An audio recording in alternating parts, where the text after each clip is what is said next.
Selamat datang lagi di pembahasan mendalam kita. Pernah nggak sih Anda merasa bingung gitu dengan semua istilah psikologi yang lagi ngetren, terutama di dunia kencan dan hubungan ya? Rasanya tiap hari ada aja label baru. Nah hari ini kita bakal menyelami sumber yang Anda berikan yang spesifik ngebahas soal keributan relasional. Maksudnya, mitos-mitos umum yang tanpa sadar bisa merusak hubungan kita. Benar sekali. Dan tujuannya bukan buat nambahin kebingungan ya dengan istilah-istilah baru.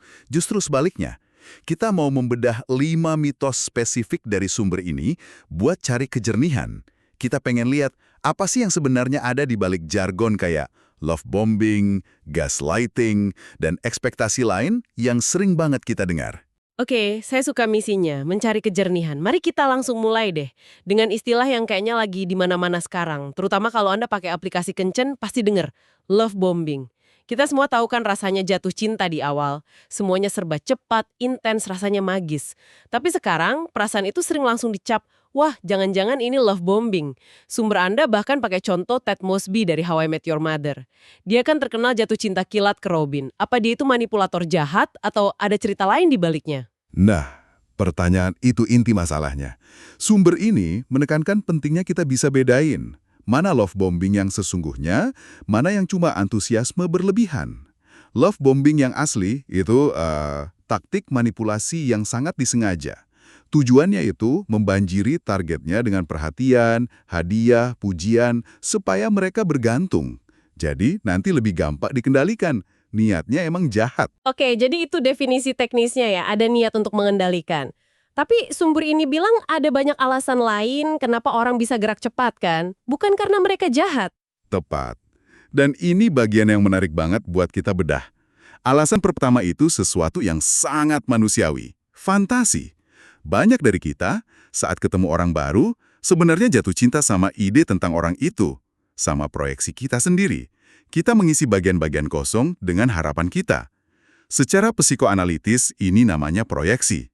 Jadi, Anda bukan dimanipulasi. Anda cuma lagi nikmatin euforia dari fantasi yang Anda ciptakan bersama. Ah, itu masuk akal banget. Jadi kita jatuh cinta sama potensi yang kita lihat sebelum beneran kenal orangnya.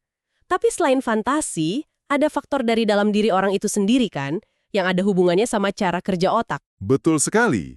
Sumber ini menyoroti soal neurodivergensi, khususnya ADHD.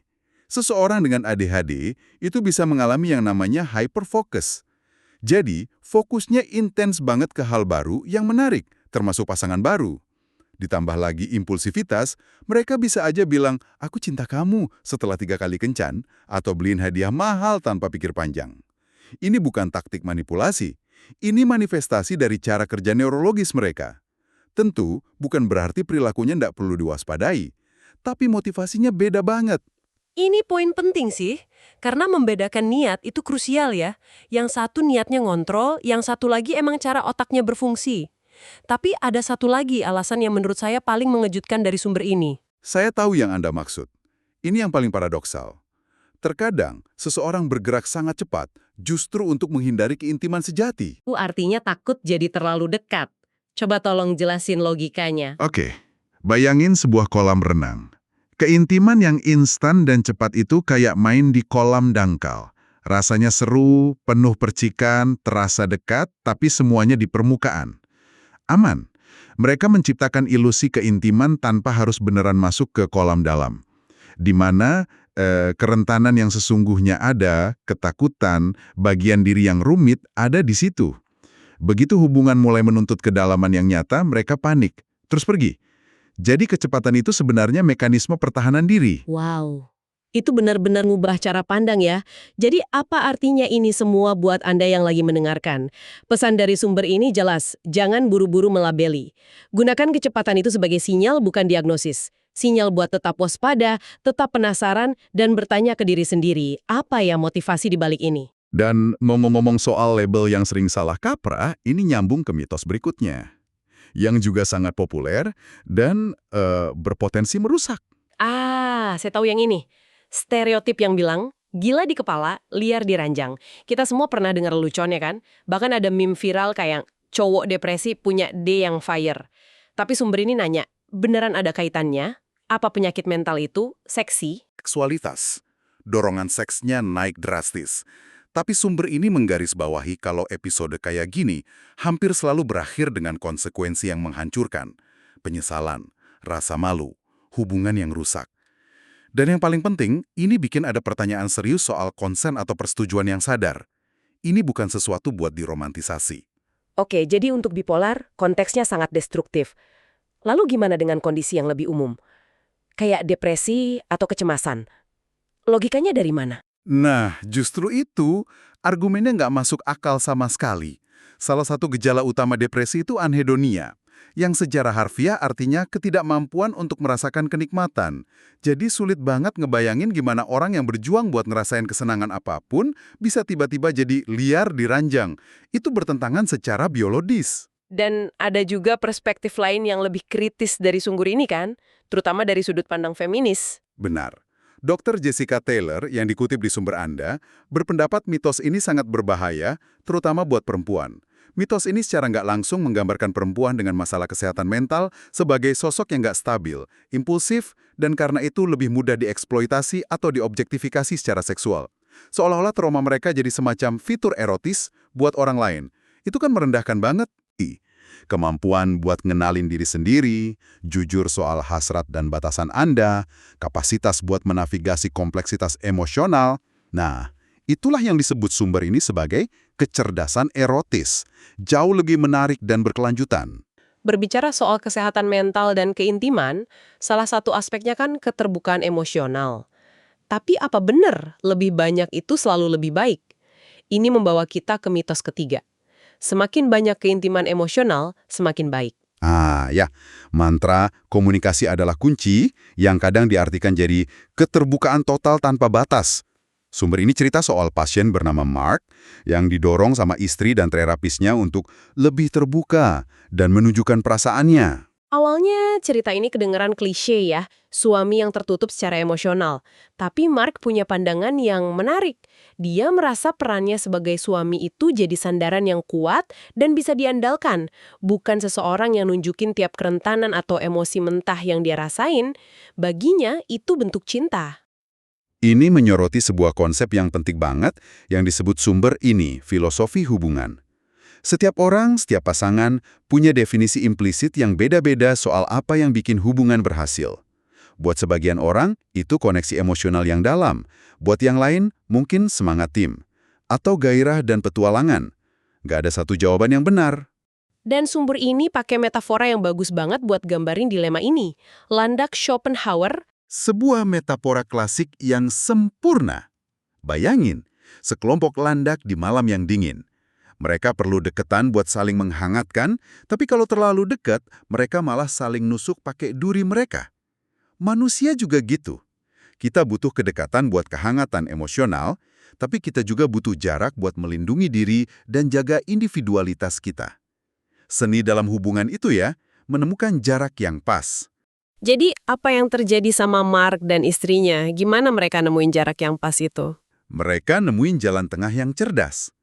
Mark setuju buat lebih sering mengartikulasikan perasaannya secara verbal. Dia nggak perlu nangis atau teriak, tapi dia belajar bilang hal-hal kayak, aku lagi stres karena kerjaan hari ini. Ternyata, yang beneran dibutuhin istrinya bukan ngeliat dia hancur, tapi cuma pengen merasa disertakan dalam dunia batinnya. Dia butuh merasa lebih dekat, bukan butuh drama emosional. Jadi poin kuncinya untuk Anda, keintiman itu bukan permainan kuantitas. Ini tentang menemukan kualitas dan keseimbangan yang pas buat dinamika unik Anda dan pasangan. Bukan maksa ikutin satu aturan universal yang kaku. Ini kayaknya nyambung ke mitos berikutnya deh, soal aturan lain. Harus beres dulu sendirian sebelum pacaran. Persis, mitos nomor 4.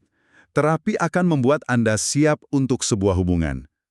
Banyak orang lihat terapi itu kayak semacam camp pelatihan buat cinta.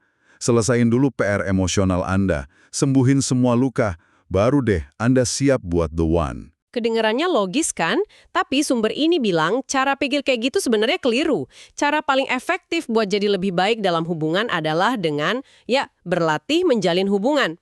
Analoginya bagus, baca 100 buku resep nggak bakal bikin Anda jadi koki. Anda harus beneran masuk dapur dan mulai masak. Bulan. Lewat terapi, dia dapat wawasan penting. Ini gejala dari gaya keterikatan menghindar atau avoidant attachment. Dia punya ketakutan bawah sadar terhadap keintiman. Dan disinilah bagian yang paling krusial. Setelah dia tahu masalahnya, apa yang dia lakuin? Dia justru mutusin buat berhenti terapi sejenak. Kenapa tuh? Karena dia sadar, wawasan aja nggak cukup. Dia bisa habisin bertahun-tahun lagi di terapi buat analisis masa kecilnya, tapi itu nggak akan ngubah polanya di dunia nyata. Dia sadar dia perlu menerapkan apa yang udah dia pelajari.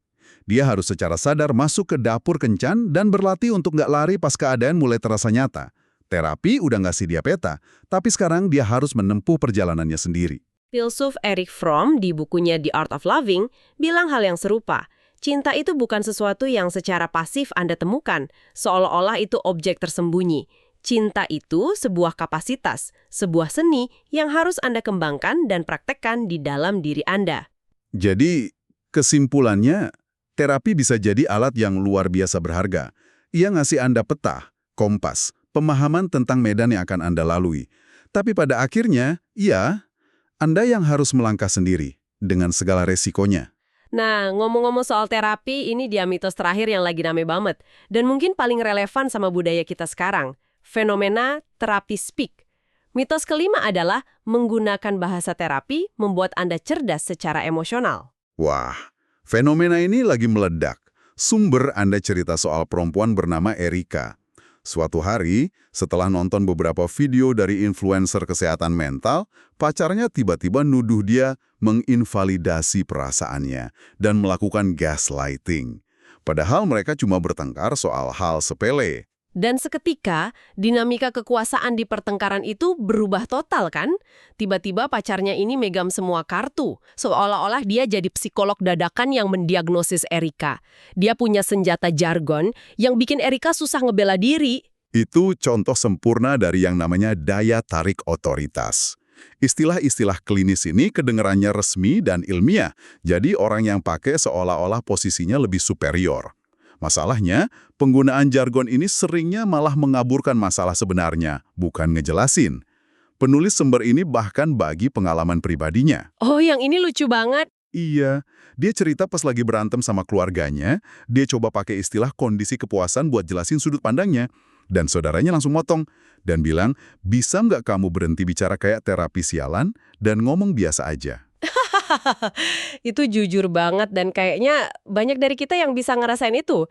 Dan bahayanya bukan cuma pas kita pakai ke orang lain kan, pakai ke diri sendiri juga bisa jadi masalah. Sangat bisa. Itu bisa bikin kita melabeli perilaku manusia yang normal sebagai sebuah patologi. Ingat contoh dari sumber soal ayah baru yang merasa bersalah karena pengen ke gym? Dia mulai khawatir, apakah aku seorang narsisis karena memprioritaskan diriku sendiri? Padahal keinginan buat merawat diri itu kan hal yang normal dan sehat. Label itu justru bikin cemas yang nggak perlu. Jadi, apa kesimpulannya? Kecerdasan emosional yang sejati ternyata bukan soal menguasai kosakata psikologis yang rumit. Ini tentang menunjukkan, bukan sekedar ngasih tahu. Ini tentang kemampuan mengekspresikan perasaan dan kebutuhan Anda dengan cara yang jelas dan bisa dimengerti orang lain. Tepat. Gunakan bahasa yang sederhana dan langsung kapanpun Anda bisa. Kejelasan itu seringkali jauh lebih kuat dan lebih menyembuhkan daripada kerumitan yang kedengaran pintar. Jadi kalau kita tarik benang merah dari kelima mitos ini ya, mulai dari love bombing sampai terapi speak, kayaknya ada sebuah tema besar yang muncul. Di dunia hubungan yang udah rumit ini, istilah-istilah psikologi populer ini bisa jadi pedang bermata dua. Mereka bisa ngasih kita pemahaman, tapi juga bisa jadi senjata atau label yang kaku. Pada akhirnya, kejernihan, rasa ingin tahu yang tulus ke orang lain, dan komunikasi yang jujur seringkali jauh lebih berharga daripada semua label terbaru yang kita dapat dari media sosial. Sebagai penutup, kami ingin meninggalkan Anda dengan satu pemikiran untuk direnungkan. Lain kali Anda berada dalam sebuah konflik atau percakapan sulit dengan seseorang yang Anda sayangi, coba tantangan ini. Jelaskan masalahnya, perasaan Anda, dan apa yang Anda butuhkan dari mereka tanpa menggunakan satupun istilah psikologis. Tanpa kata batas, pemicu, proyeksi, atau validasi. Kata-kata sederhana dan langsung, apa yang akan Anda pilih, dan apa yang mungkin diungkapkan oleh kejernihan itu tentang inti permasalahan yang sebenarnya.